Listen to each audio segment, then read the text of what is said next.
Hey everyone, me Kevin here. In this video, we're going to talk about what the Federal Reserve just announced, and it's a big shift. This is a big, like, once every 5-year shift. We haven't seen this happen before. I went through all 22 pages on this, so you don't have to. And in case you want to read this, I will link my annotated PDF of all of this below the links for my awesome courses, which you should use that coupon code and join before it expires at the end of this month. Okay, folks, let's get into exactly what the heck is going on here. The Fed is pissed off because there are 4 things happening right now that are messing up the Fed's plans, and they don't like it when their plans get screwed up. They're economists. They have plans. They like following plans and structure. It ain't working. So the Fed has decided to change their plans so that it looks like their plans would work better. Anyway, this affects us whether we're investing in real estate or stocks, or we just care about, honestly, money. So if you don't care about money, well, I guess you don't have to get 2 free stocks or life insurance in the links down below either. Okay, let's understand what's going on. First of 2 things that we have to understand first, and then I'll talk about the problems and then the changes and what it means. So the first 2 baseline things we have to understand. Number 1, some inflation is good. Some inflation makes it easier for us to pay off our debts, and it encourages investment. However, high inflation is very bad because people who can't invest or don't have investment debt, like real estate or stock margin, get hurt. It's people with credit card debt and like student loan debt, they get hurt. People with low investments get hurt with a lot of inflation. So, low inflation, kind of good, encourages people to invest. Really high inflation, really bad. Kind of screws poor people even more than they kind of already get screwed in this country. So inflation is really a balance of these 2 things. What's good for rich people who are going to invest and kind of keep innovation going, and what's acceptable for poor people. And that number has been decided to be 2%. That inflation should be 2%. That's the fair balance for all sides, based on what economists think. That's because the second thing we want to remember is deflation, or when prices go down over time, money's purchasing power goes down over time. That's bad.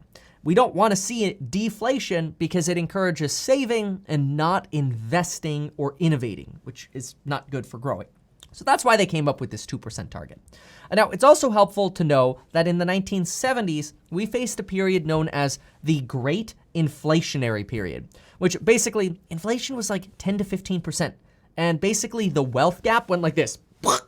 Like, it was bad. Rich people got real rich and poor people got screwed. That's why I keep making that example to show you who benefits from which side. Remember, if you own assets, you're on the good side.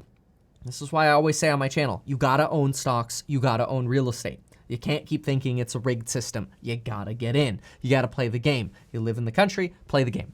Anyway, back then, during this great inflationary period in the 70s, interest rates were like 10 to 15%, and inflation was like 10 to 15%.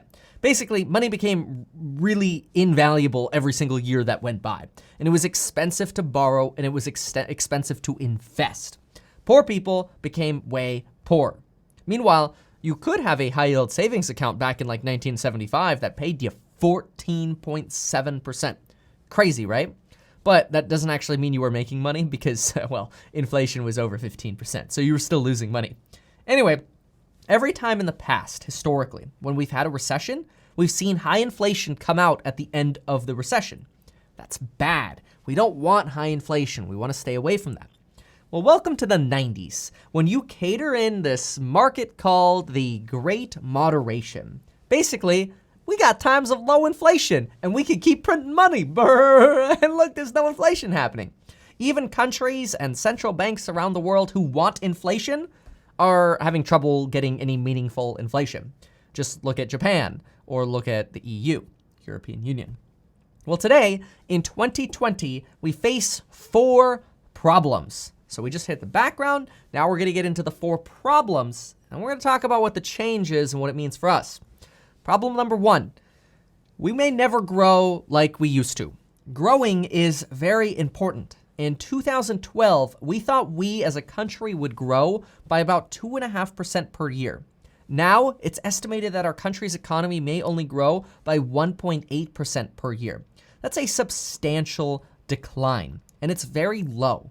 What's worse is that our productivity rate is also slowing. The growth of our productivity is slowing. That means that each of us isn't growing as much as we used to. We're kind of maxing out. Now, some people say that this is because, hey, well, come on, like in the 90s, we got computers, and in the early 2000s, we got AOL, you got mail.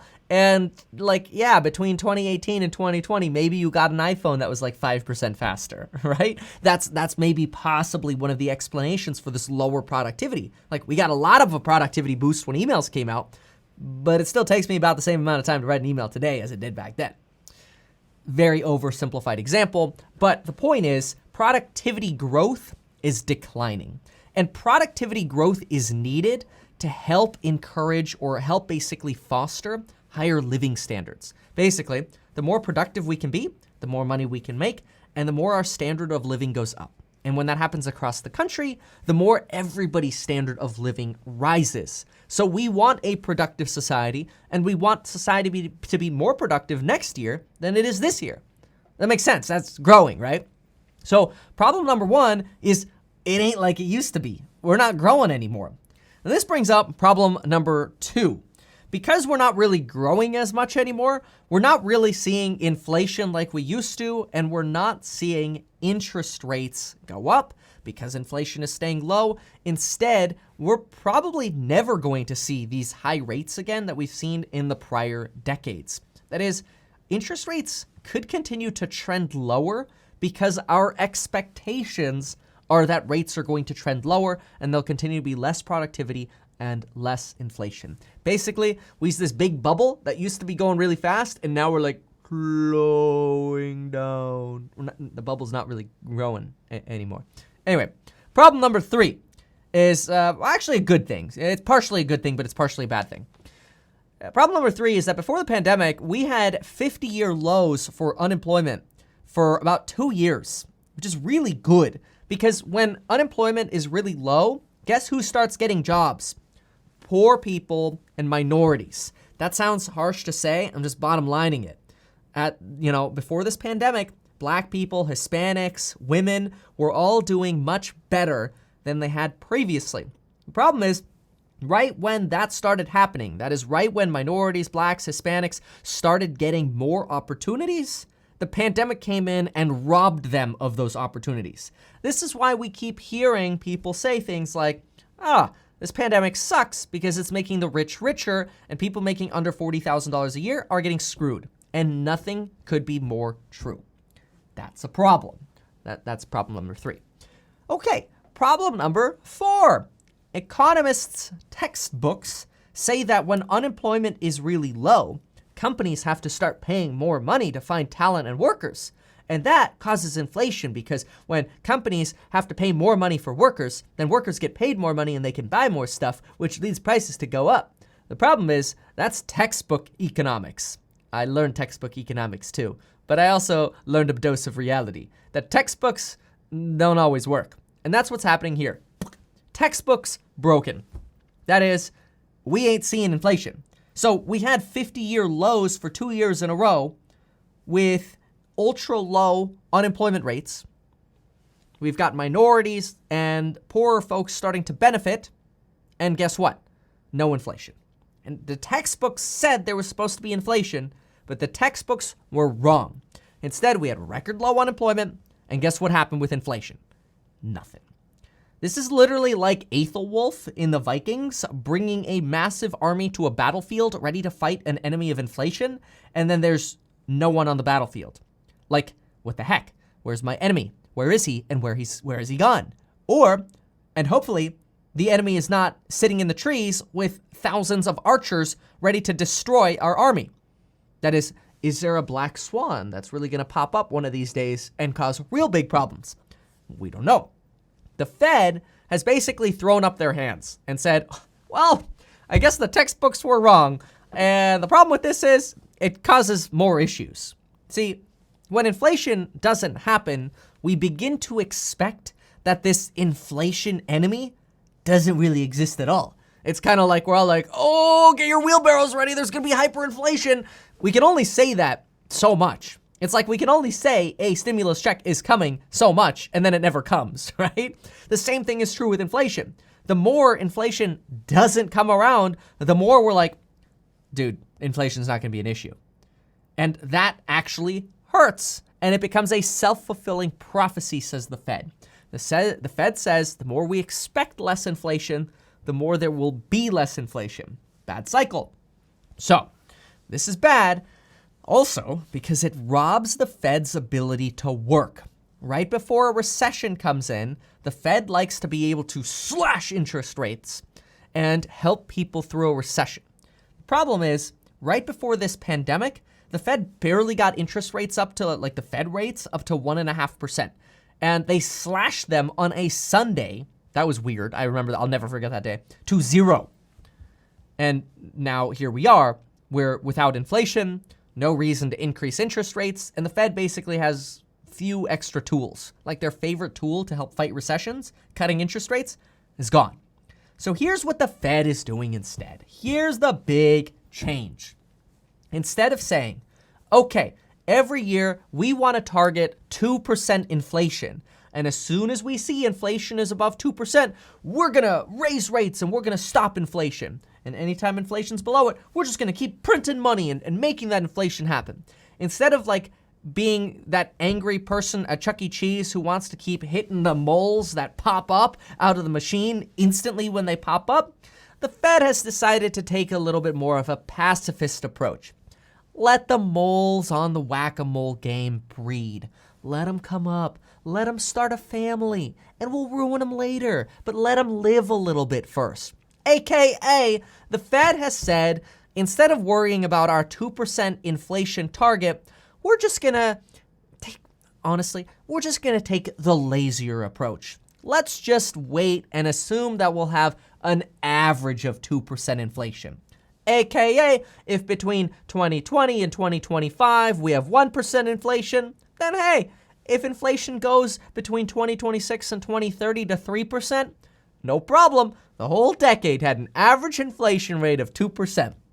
Now, this is huge.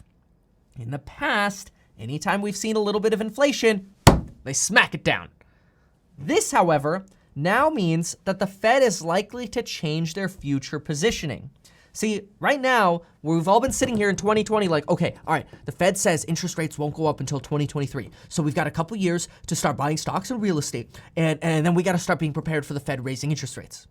Well, now it depends on what inflation does, not in the near term, but basically over the next decade. Because the Fed's basically saying, whatever, we'll just watch it from afar and we'll just see how it averages out. We'll see, we'll decide. And basically, for every year that we have low inflation, which we've had like for the past few years, expect the same amount of years to exist with like 3% inflation, because that would still average out to 2%, right? Now, if inflation starts going from 2.8% to 3% to 3.5%, then that might be a red flag to where we might see the Fed jump in sooner than expected. But for now, this is really huge for stocks and real estate. It basically means this big real estate crash we're expecting might not come. Because, see, rates have fallen so dramatically in real estate, which instantaneously pushes real estate prices up. And we've kind of been expecting that, all right, well, what happens if there's an eviction crisis that leads into a foreclosure crisis, and then inflation pops its head, and then we have to raise rates, and then real estate crashes bigger than the Great Recession of 2008. Yeah, well, all of that basically just went out the window because the Fed's basically saying, guys, you know what? The mole of inflation, it hasn't shown its head in a while. Like, don't worry about it. So if you're worried about hyperinflation or rising rates hurting real estate or stocks for the foreseeable future, don't be. Now, there are definitely going to be maybe 5 to 10% of us who are thinking, that's a nice thing for the Fed to say. Sure, make us feel placated and make us feel like everything is good. And I can understand that. But to me, I want to take away a few big bottom lines here. Number one, before today, we were unlikely to see rates go up until 2023. Today, we're probably not going to see rates go up until 2025. Honestly, we might not see this entire frugal decade see rates go up substantially at all. rates could literally stay low for the foreseeable future.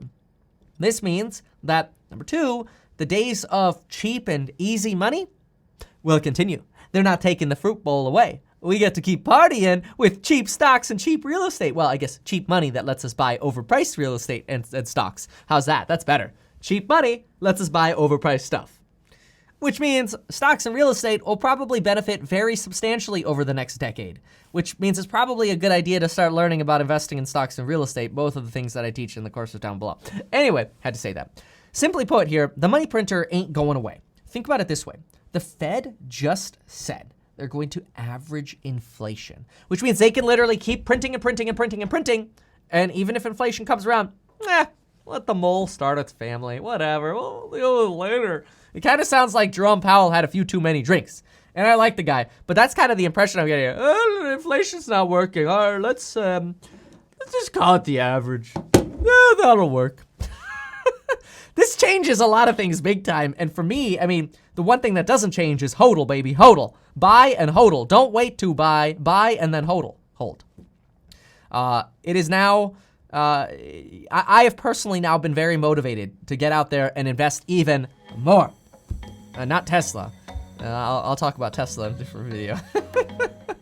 Anyway, check out those courses and the links down below if you've appreciated this simplified breakdown of what's going on with the drunken Fed. I mean, just what's going on with the Fed. Make sure to share this with somebody who cares, which basically you should share this with everybody because everybody should care about money.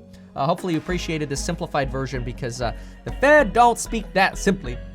Thank you so much for watching, folks. Join and subscribe before we hit 800K. Thank you so much, and we'll see you soon.